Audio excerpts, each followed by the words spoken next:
Halo semuanya, selamat datang di video kali ini. Saya akan menjelaskan tentang pengenalan rekayasa instrumentasi dan otomasi. Oke, sebelum masuk ke video kali ini, saya akan menjelaskan dulu ya terlebih dahulu tentang apa sih itu rekayasa instrumentasi dan otomasi itu. Oke, untuk yang pada belum tahu nih, rekayasa instrumentasi itu adalah ilmu yang mempelajari alat ukur, teknik pengukuran serta pengamatan suatu alat. Dan otomasi itu adalah suatu proses untuk menggantikan pekerjaan manusia dengan mesin secara otomatis.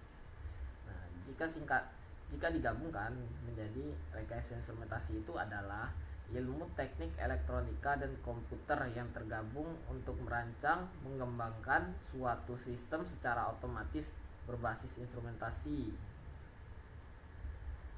Nah, untuk lebih lengkapnya supaya kalian tahu apa itu instrumentasi dan otomasi, langsung aja kita masuk ke materinya.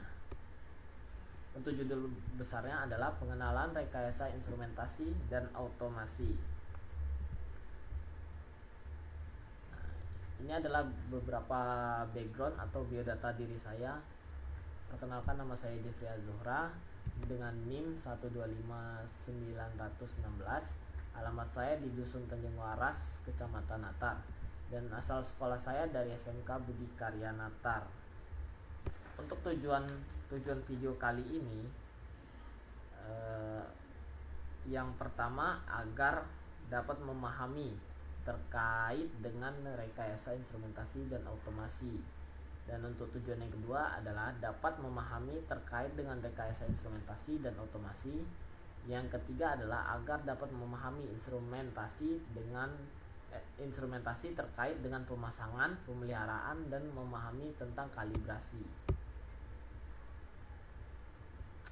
Nah, untuk outlet materi atau penjelasan materi ini adalah yang pertama, pengantar pengukuran dan instrumentasi di industri, menyiapkan implementasi pemeliharaan, dan menyiapkan dan menginterpresentasikan instrumen drawing, memasang dan melepas peralatan instrumentasi, memelihara peralatan instrumentasi, studi kasus, dan diskusi.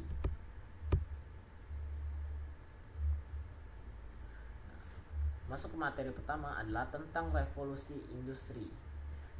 Kalian pada tahu nggak sih apa sih revolusi industri itu?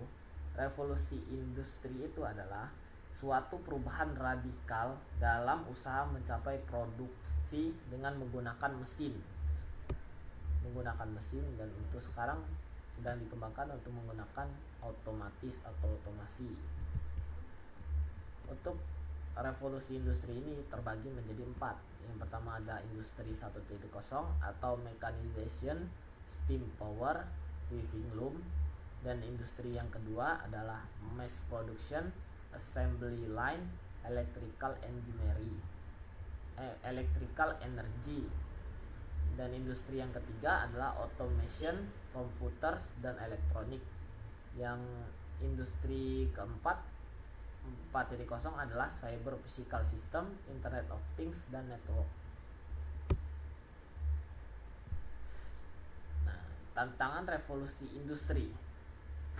Untuk revolusi industri yang pertama itu muncul pada abad 18 atau sejak tahun 1700 hingga 1799. Pada zaman itu adalah zaman industri yang pertama kali terjadi, ditandai dengan adanya penemuan mesin uap yang digunakan dalam produksi. Dan untuk yang revolusi industri kedua itu muncul pada abad 19 atau pada tahun 1800 hingga 1899. Revolusi ini ditandai dengan penemuan listrik, dan pada masa itu mobil mulai diproduksi secara massal. Dan yang ketiga adalah revolusi industri 3.0 pada abad 20. Revolusi ini mulai terbentuk menggunakan penerapan sistem elektronika dan teknologi informasi untuk membawa perubahan revolusioner. Lalu otomatisasi mulai menggantikan tenaga kerja yang dari manual menjadi otomatis.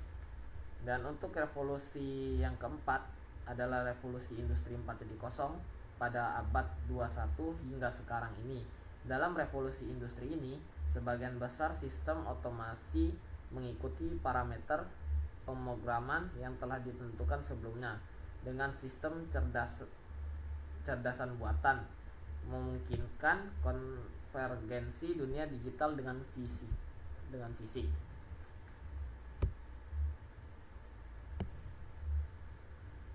Inti dari revolusi industri 4.0 ini adalah everything only. Dan yang kedua adalah digital economy atau ekonomi digital. Digital ekonomi atau ekonomi digital ini adalah bentuk ekonomi yang berfokus pada penggunaan teknologi digital untuk melakukan jual beli atau transaksi secara online atau digital.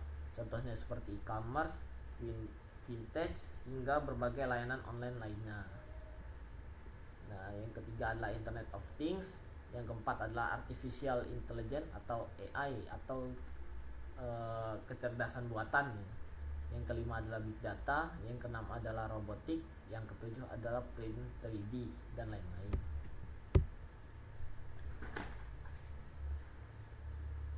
Untuk pengenalan rekayasa instrumentasi ini memiliki peran penting dalam proses produksi hingga industri, khususnya yang menggunakan teknologi otomatis. Untuk sekarang ini seperti robotik gitu. Secara otomatis dia melakukan semuanya dengan sendiri. Setiap sistem produksi membutuhkan pengukuran dan pengendalian variabel proses produksi untuk mendapatkan produk yang sesuai dengan spesifikasi.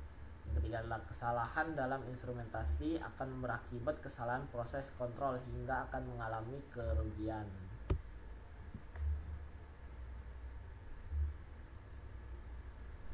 Ini adalah beberapa definisi instrumentasi. Yang pertama adalah seni mengubah, mengorkestrasi atau mengaransemen untuk ensemble instrumental.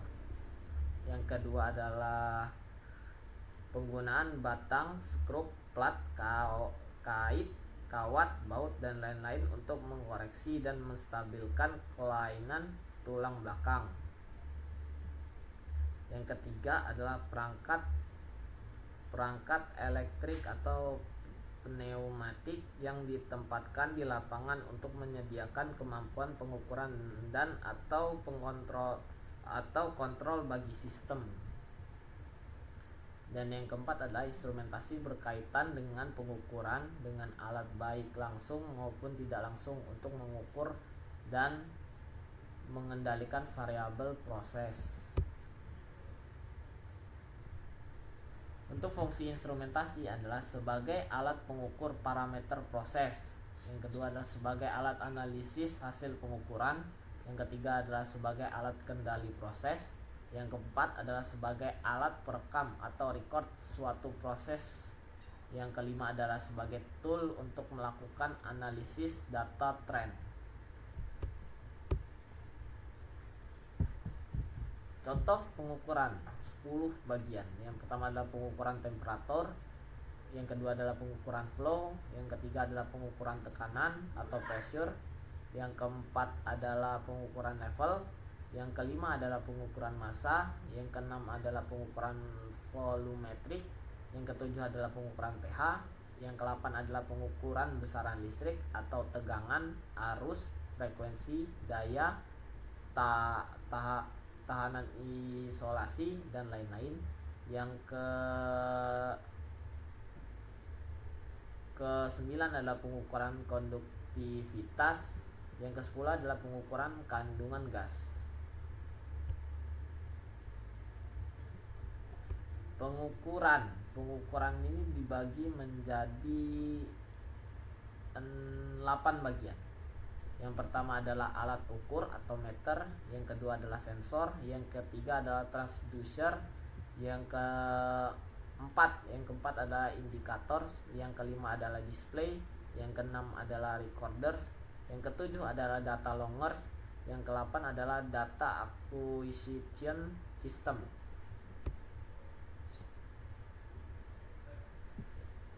Faktor penting pengukuran. Faktor yang pertama adalah angka atau nilai pengukuran yang ditunjukkan alat ukur. Yang kedua adalah metode atau cara melakukan pengukuran besaran yang diukur.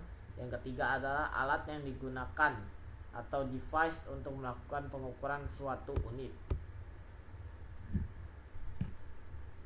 Metode pengukuran. Metode pengukuran merupakan suatu cara tertentu yang dilakukan untuk melaksanakan suatu pekerjaan, atau dalam hal ini pengukuran dengan tujuan yang diinginkan secara efektif dan efisien. Alat ukur adalah peralatan atau device yang digunakan untuk melakukan pengukuran seperti termometer, pressure gauge, yang ketiga adalah flow meter, yang keempat levet meter, yang kelima adalah ampere meter, yang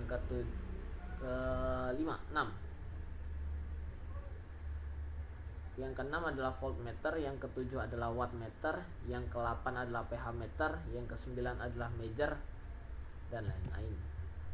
Seperti gambar. Satuan pengukuran. Satuan pengukuran adalah satuan besaran yang digunakan untuk menyatakan nilai dari hasil pengukuran. Yang pertama adalah Celsius, Fahrenheit, Reaumur, Kelvin, dan lain-lain. Yang kedua adalah PSI, bar, ATM, atau kilogram per meter, per M, kg per M. Yang ketiga adalah ampere, MA, KA. Yang keempat adalah volt atau MV, KV, dan MV. Yang kelima adalah watt, MW, JW, KVA, KVAR. Yang ketujuh adalah pH 1, 2, 3, dan seterusnya. Yang ke-8 adalah KOHM dan MOHM. Yang ke-8 adalah liter per detik. Yang ke-9 adalah meter, sentimeter, inch atau inci. Satuan pengukuran dibagi menjadi 3, yaitu besaran, satuan, simbol. Untuk besarannya, yang pertama adalah jarak, satuannya meter, simbolnya M. Untuk massa, satuannya kilogram, simbolnya M kecil. Dan yang ketiga adalah waktu, untuk satuannya detik, simbolnya T. Untuk arus listrik, satuannya ampere, simbolnya A. Dan untuk jumlah molekul, satuannya mole, simbolnya mol. Nah, ini ada beberapa satuan pengukuran untuk besaran fisika, satuan, simbol, dan turunan.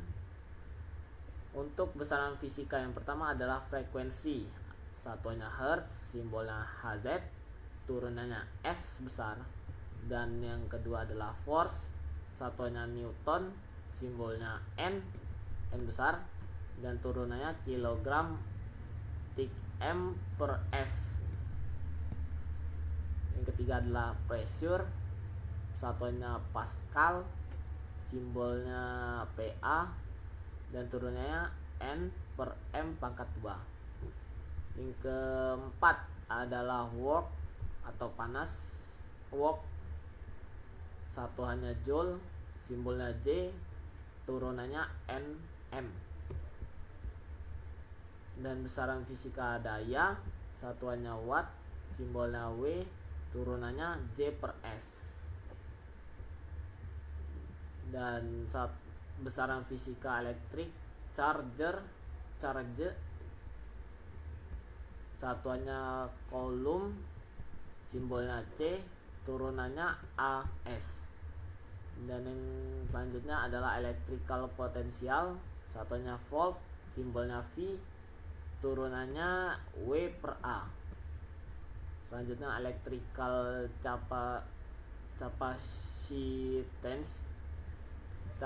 capacitance, satuannya farad, simbolnya F, turunannya C per V. Selanjutnya electrical conductance, satuannya seismens, simbolnya S, turunannya S.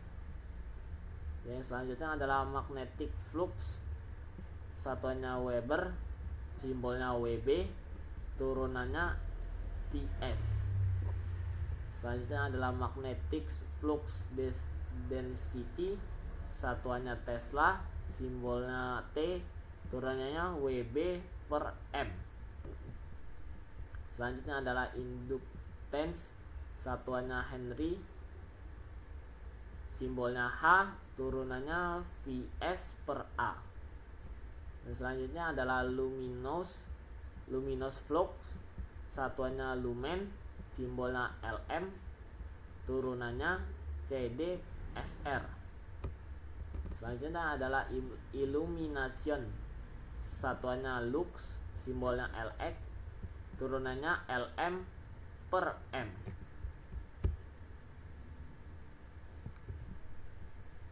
Untuk satuan pengukuran, satuan digunakan untuk memudahkan komunikasi antar engineer, teknisi, dan pihak-pihak yang berkepentingan agar mudah untuk memahami suatu sistem.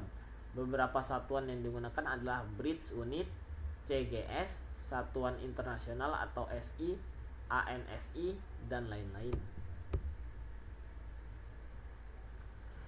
Untuk standar pengukuran dibagi menjadi 4. Yang pertama adalah standar kerja, yaitu menetapkan, merealisasikan, memproduksi ulang nilai suatu satuan untuk meneruskannya ke alat ukur dengan perbandingannya. Yang kedua adalah nasional. Nasional ini adalah dasar untuk menetapkan nilai dari semua standar lain. Yang ketiga adalah standar internasional, yaitu dasar untuk menetapkan nilai dari semua standar lain. Yang keempat adalah ketelusuran atau proses tahapan pengolahan alat dengan standar internasional. Ini beberapa contoh kode dan standar instrumentasi. Yang pertama adalah ASME atau American National Standards Institute. Yang kedua adalah ISA, Instrument Society of America. Yang ketiga adalah ISO atau International Organization for Standardization. Yang keempat adalah JIS, Japanese International Standards. Yang kelima adalah IEC atau International Electronical Commission. Yang keenam adalah ASTM atau American Standard of Testing Material. Yang ketujuh adalah NEMA atau National Electrical Manufacture Association. Yang ke-8 adalah NEC atau National Electric Code. Yang ke-9 adalah IPCA atau Insulate Power Cable Engineers Association. Yang ke berapa nih?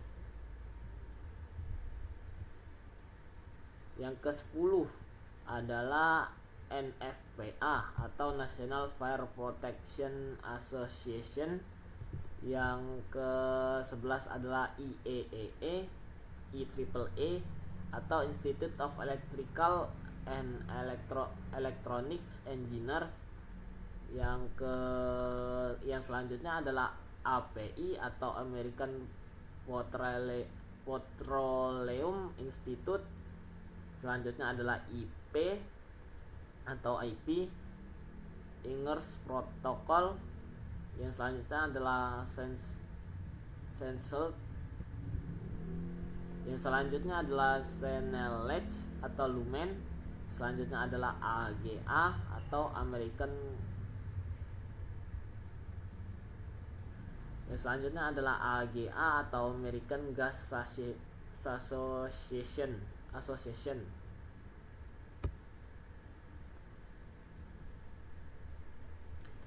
Untuk standar pengukuran, yang pertama itu adalah medium, lalu diubah ke sensor transducer, lalu diubah lagi menjadi signal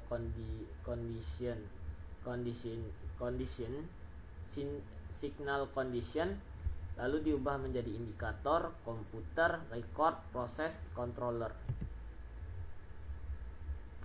Istilah dalam pengukuran yang pertama adalah accuracy atau keakuratan, yang kedua adalah sensitivity atau sensitivitas, yang ketiga adalah precision atau presisi, yang keempat adalah range atau range, yang kelima adalah subdivision, yang keenam adalah error atau kesalahan atau galat, yang ketujuh adalah hysteresis, yang selanjutnya adalah stability, yang selanjutnya adalah linearity, yang selanjutnya adalah readability.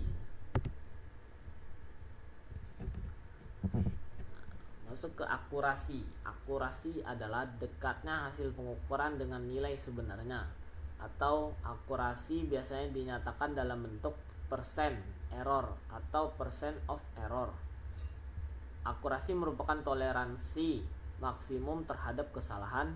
Akurasi dapat dinyatakan dalam bentuk percent error of reading atau dalam bentuk error full scale atau skala penuh.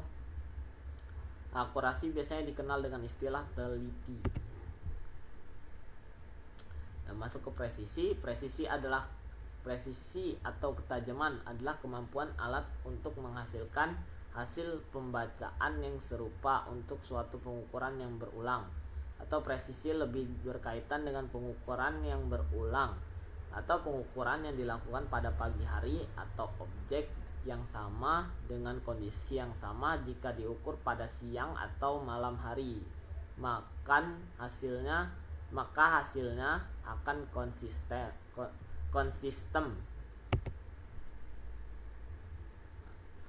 Sekian presentasi dari saya, cukup segitu saja untuk presentasi hari ini. Saya akhiri. Wassalamualaikum warahmatullahi wabarakatuh.